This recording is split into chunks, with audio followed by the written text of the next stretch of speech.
You're watching The New Stack Makers, a podcast for people who develop, deploy, and manage at-scale software. For more information and articles about at-scale technologies, please visit thenewstack.io. Now enjoy the show. Hey everyone, back again, this time at Google Cloud Next in Las Vegas at the Mandalay Bay. This is a huge event for the developers and engineers, and I'm really happy to talk today with Aja Hammerly. Hey Aja, how are you? I'm great. I'm really excited to be here. And we're going to be talking a little bit about DevEx for AI. Yeah.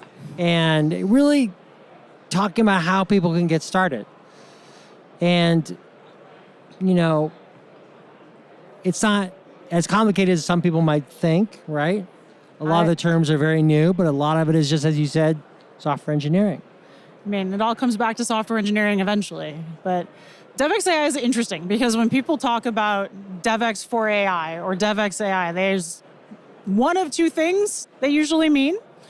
So the first one is, how do we use AI as developers to eliminate toil, to make ourselves more efficient, to make it more easier to access API references and things like that, because we can do it all in the IDE. Right.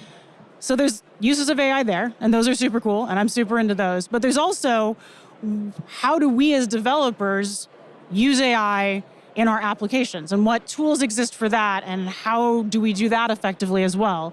So when people talk about AI DevEx or DevEx AI, they mean one of those, and I always have to ask which one they mean. But it turns out both of those are super cool. And both of those are super exciting, and there's a lot happening in both of those spaces right now. So what's happening in both of those spaces that you find fascinating? So I'm going to start on the eliminating toil and AI-assisted engineering side, because that's the side that I think is, well, it's the one that I touch most often because I'm constantly playing around with tools and writing code. And we've got AI-assisted coding. People have talked about using generative AI for code for a while now. Tools exist. People have been using them. People talk about vibe coding. That's the word of the moment. And that's awesome. I have a lot of thoughts on using AI as a pair programmer or assistant. But there's also a lot of stuff that's just coming out in the space of AI agents to eliminate toil. Things like, okay, well, what if an agent could do some of my testing for me? I can configure it, I can tell it what I want to test, and then it can go off and do that, give me the results, and then I can use that information. Or what if an agent could generate documentation on my code base to make it easier for me to bring new people up to speed? And it could automatically do that every time, we had a pusher on a regular basis so that the documentation wasn't out of date. Because I know a lot of teams that I've worked on, we had onboarding docs, but typically the new person was the one who was supposed to keep those up to date, and sometimes they got out of date.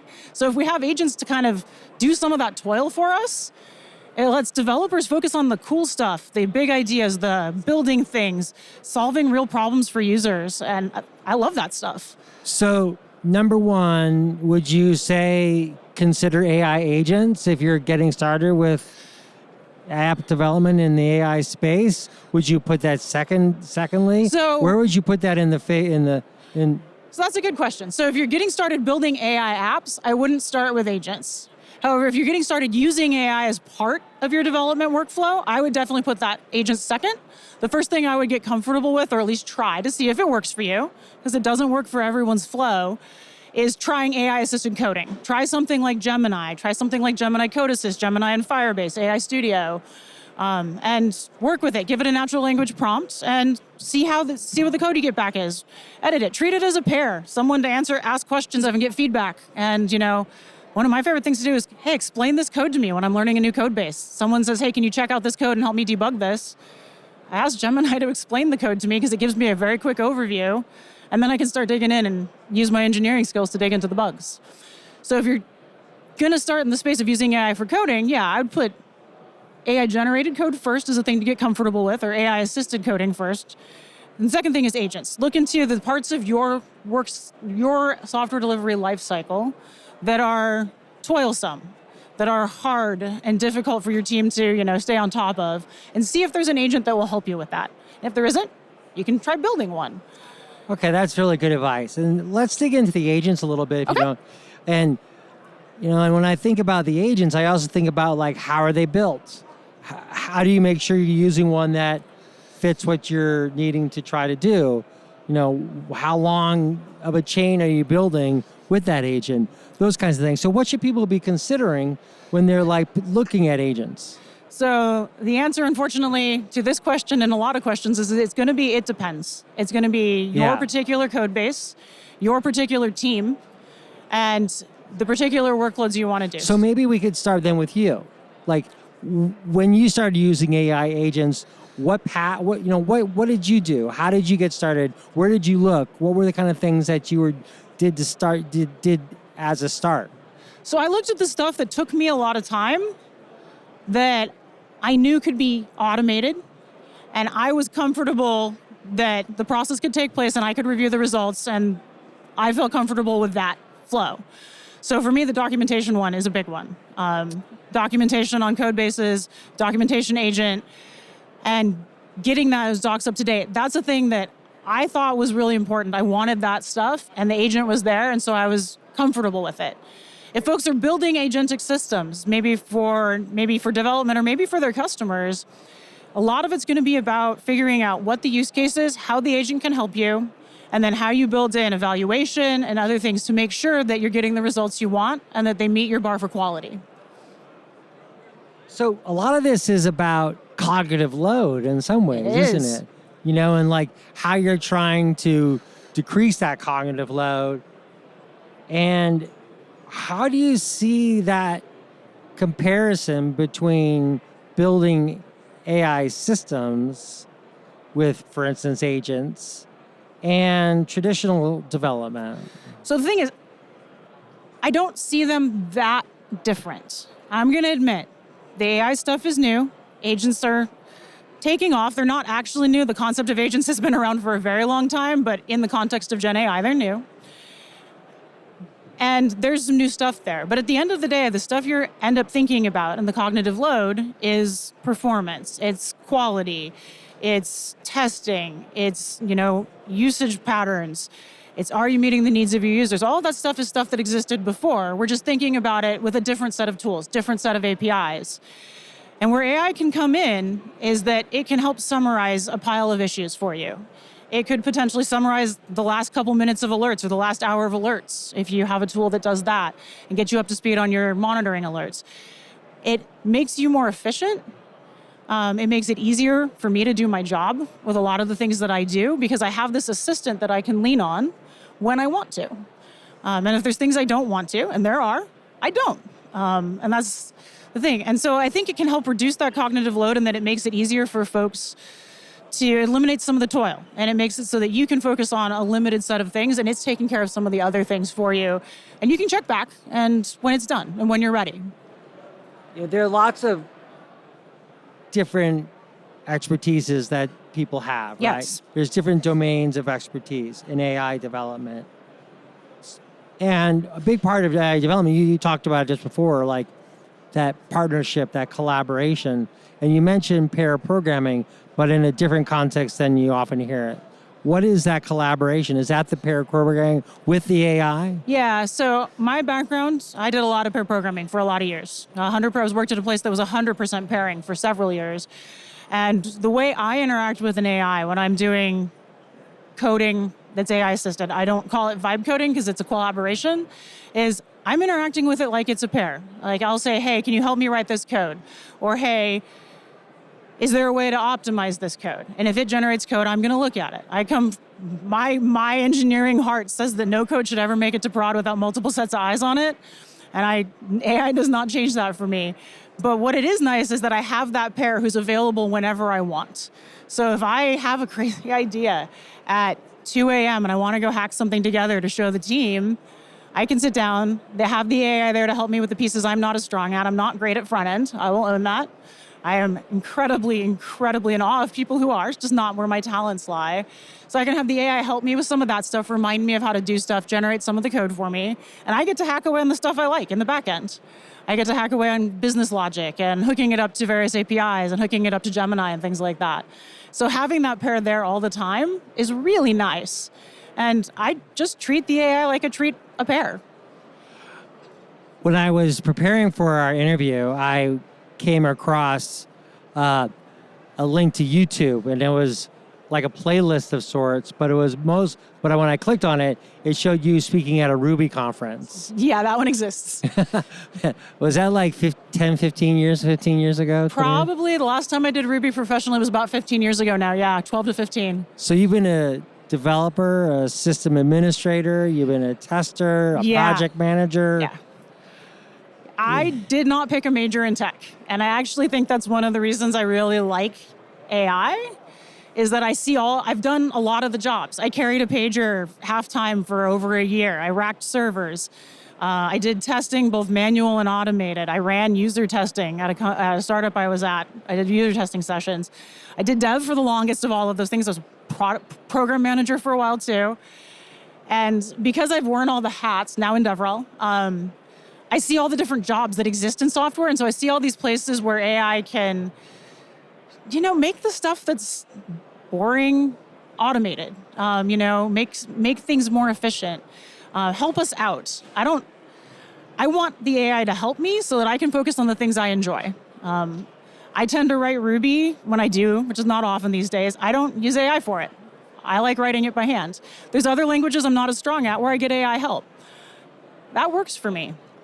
I think it's similar to the exercise of writing. Yeah. Sometimes I just feel like writing with a pen in a journal, right? And it brings a certain peace, But when I'm writing a document, I'm not going to do it on my notebook. I'm going to put it on the computer, right? It seems similar in some respects. Yeah, we launched a product this morning, Firebase Studio. It's an IDE with a bunch of AI features in it. And the thing that I talk to folks about is it's got some really cool AI stuff. Like, it's got a prototyping tool, it's got AI built in for coding assistance, it's got some agent stuff, but you get to choose when you use the AI. Like, you want to use the AI for prototyping and then you want to go play with the code and do all those edits by hand? Awesome. You don't want to prototype, you want to just do it by hand, you just want to open the IDE, open a GitHub repo you're already working on and get to work? Great. And I have times I lean on the AI for help. I have times I don't. I have times where I let it write code, and I have times where I use it to answer questions, but I write the code myself. Like, remind me of the syntax for this command is a thing that I have definitely asked more than once. And I think that's the big thing that as we're building this new reality where AI is part of developer workflows is people need to find how it works for them. Every developer I've met has a slightly different workflow.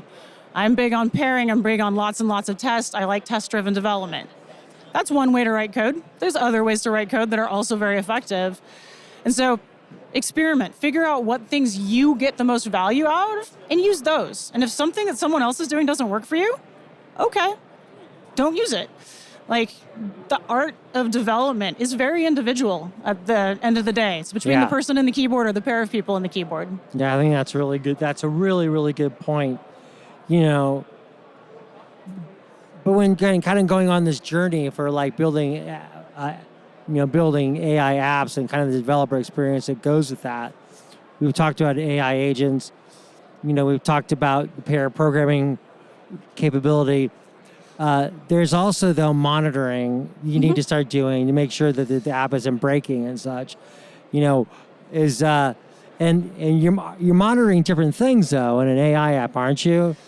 Yes and no. I've had some great conversations with some experts in this space, and this is not a space where where I would consider myself an expert, so I'll make that clear. You still have to monitor the same old stuff. You still have to like if you're running an application on a VM, you still probably want to monitor CPU usage. If you have a web application, you still probably want to get alerts if your 500 weight or your 4xx rate goes up, right? You want to know about if that stuff is failing, because at the end of the day, it's still an application, even if it has AI components.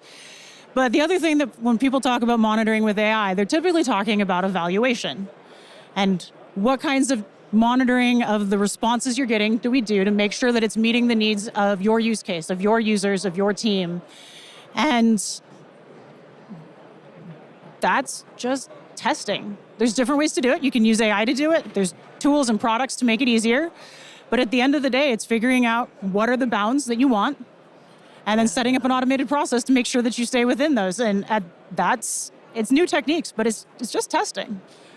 And I guess that's true of version control too. Version control is interesting. So there's lots of questions about this.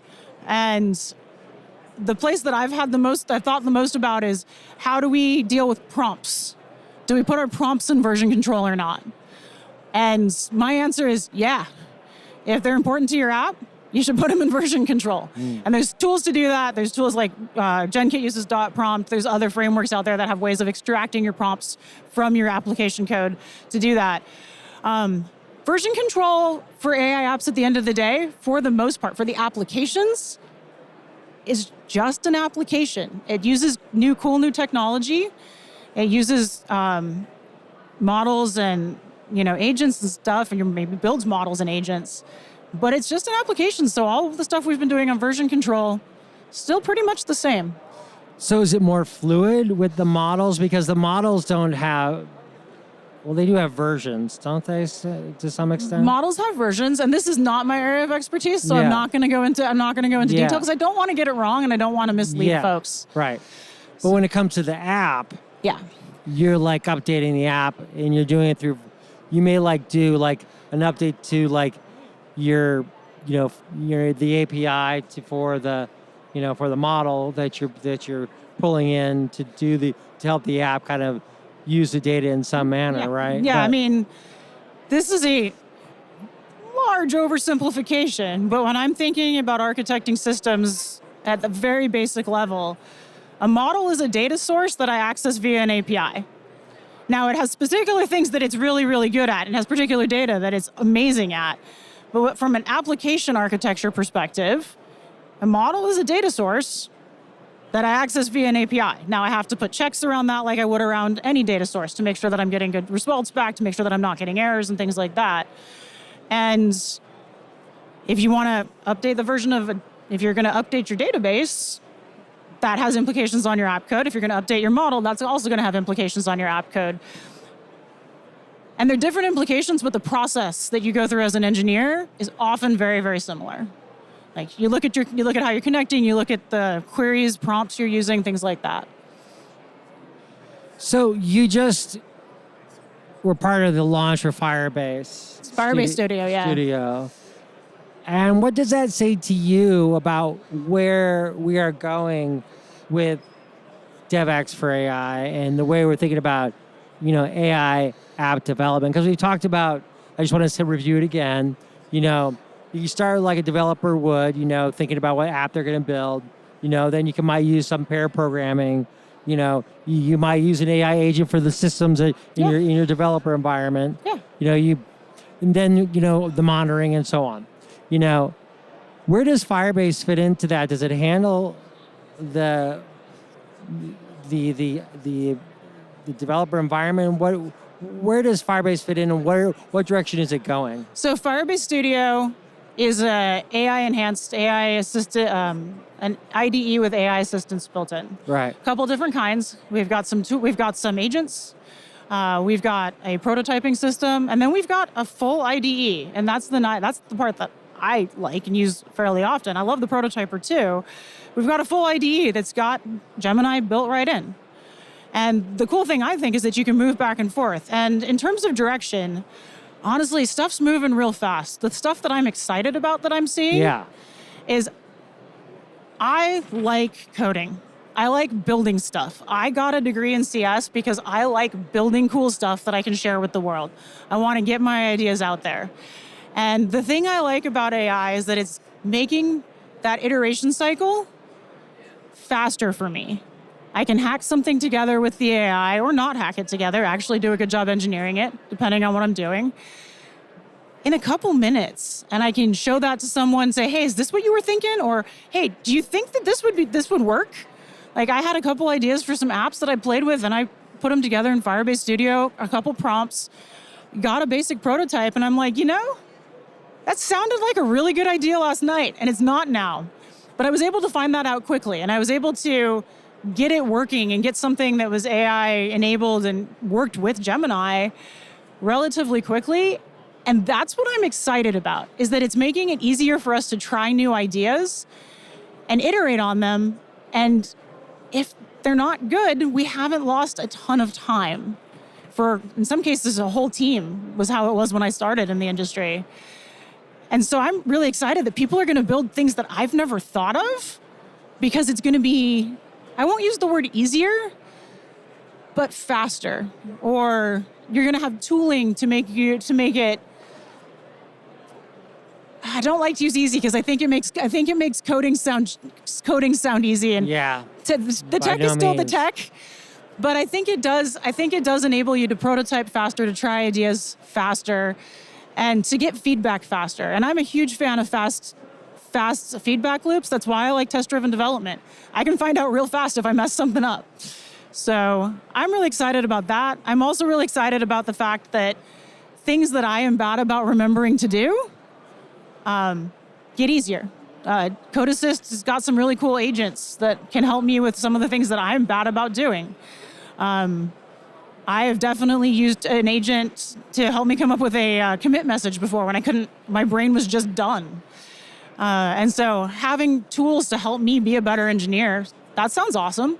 I'm here. Those are the things that I'm seeing that I'm excited about. I'm also seeing that more folks can try ideas, and they can try ideas in languages they may not know as well. There's languages that I'm not great at, but with the AI, I can at least try ideas out and see if that language or that framework or something will work for my project. And then I can go learn it.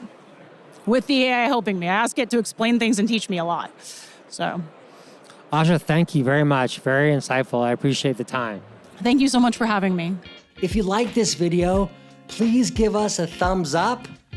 And if you'd like to see more videos like this, you can always subscribe to our YouTube channel. We're on all the major social media platforms. You can always find us at thenewstack.io. We hope to see you soon.